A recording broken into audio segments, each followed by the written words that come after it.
Millions of people regard the Kaba as the holiest place in Muhammadan Islam. What in reality is the Kaba? In Arabic, it means a cube, stele, Beth-El.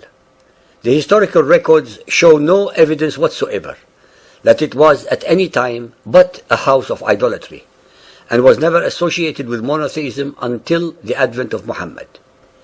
It was a primitively structured shrine built by the pagan Arabs as a simple cube-like structure, without a roof, which sheltered a 12-inch diameter meteorite in the eastern corner of its wall.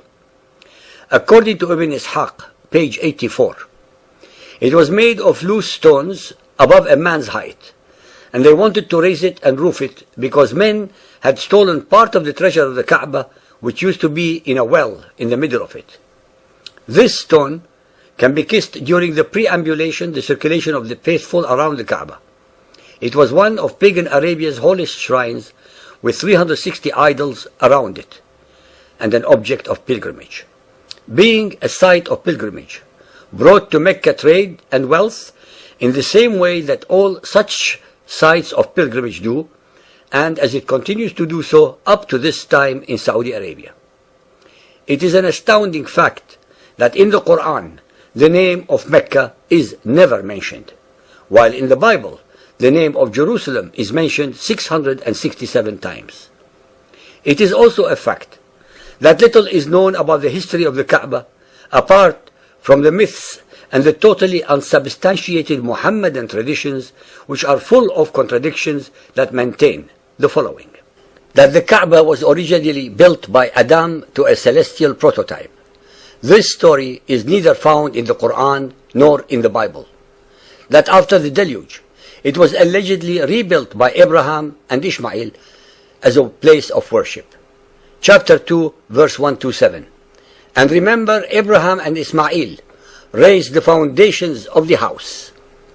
The Quran, the presumed word of Allah, contradicts all the ahadith stories by denying Adam any involvement whatsoever with the Kaaba, as it asserts that only Abraham and Ishmael were the builders of its foundation as the first house of worship dedicated to the one and only Allah. While engaged in rebuilding, Ishmael received the black stone from the angel Gabriel. This, of course, makes absolutely no sense, since Ishmael would have needed to build the foundations of the Kaaba to protect something special, the black stone, for example, and certainly not if it were empty. Why else did he need to build foundations to a flimsy structure not worthy of any god?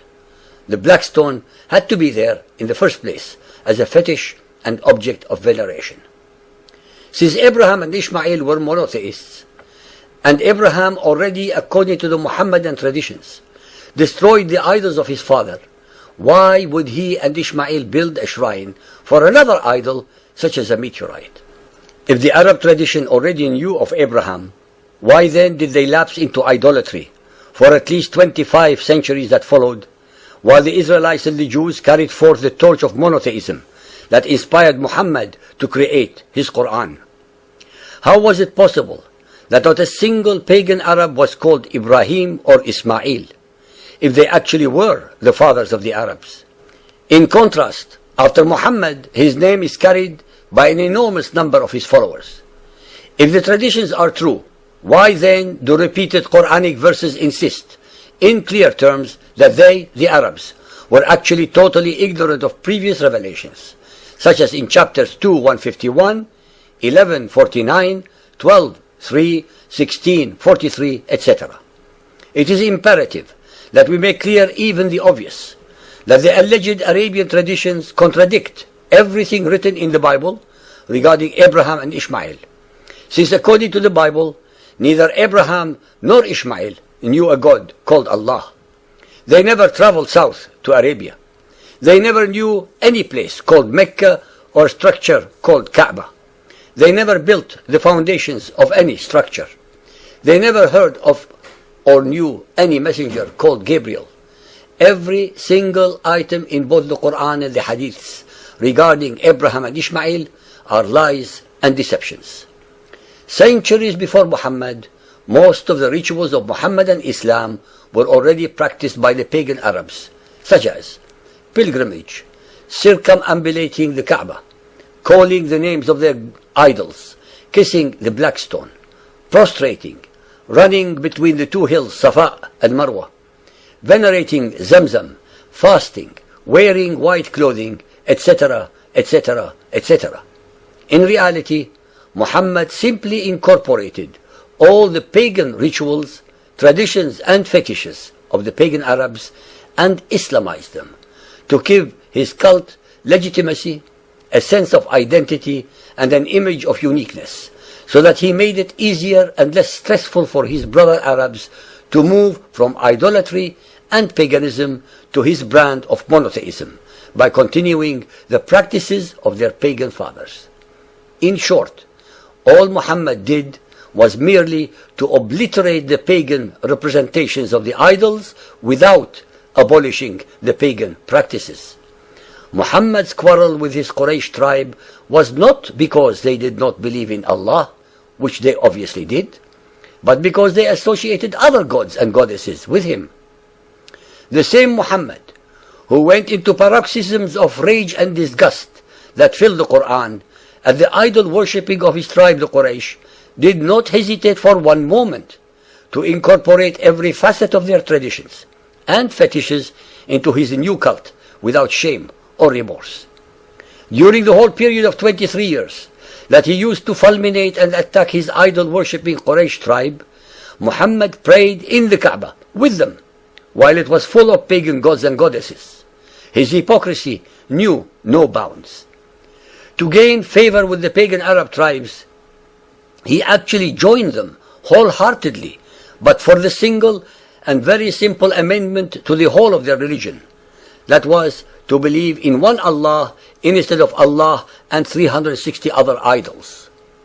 It is extremely relevant to relate the story that Umar ibn al-Khattab reluctantly but very intelligently remarked about the kissing of the black stone. In Bukhari Hadith 2.667, he remarked, "I know that you are only a stone, that neither helps nor hurts. And if the Messenger of Allah had not kissed you, I would not have kissed you." Then he kissed it. It is very revealing that although Umar knew that the gesture was empty and false, he nonetheless copied Muhammad in kissing the stone. Just like Umar, billions of Muhammadans had followed and continue to follow their spiritual leaders in this shameful practice of venerating what was and continues to be a pagan ritual. Hence every Muhammadan who makes the Hajj, who runs between the hills, who kisses the black stone, etc., is performing pagan rituals founded on pagan superstitions and sanctions by Muhammad himself. What is important to point out is that most of the same Muhammadans who incessantly assail and assault the paganism of the Christians do not even know that the entirety of their traditions and fetishes are based upon the paganism of the ancestors of the Arabs.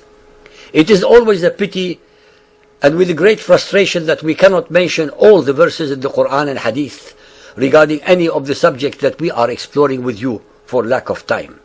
It is up to you, the listeners, who are inquisitive and want to know more, to read the relevant books or visit the definition section in our website.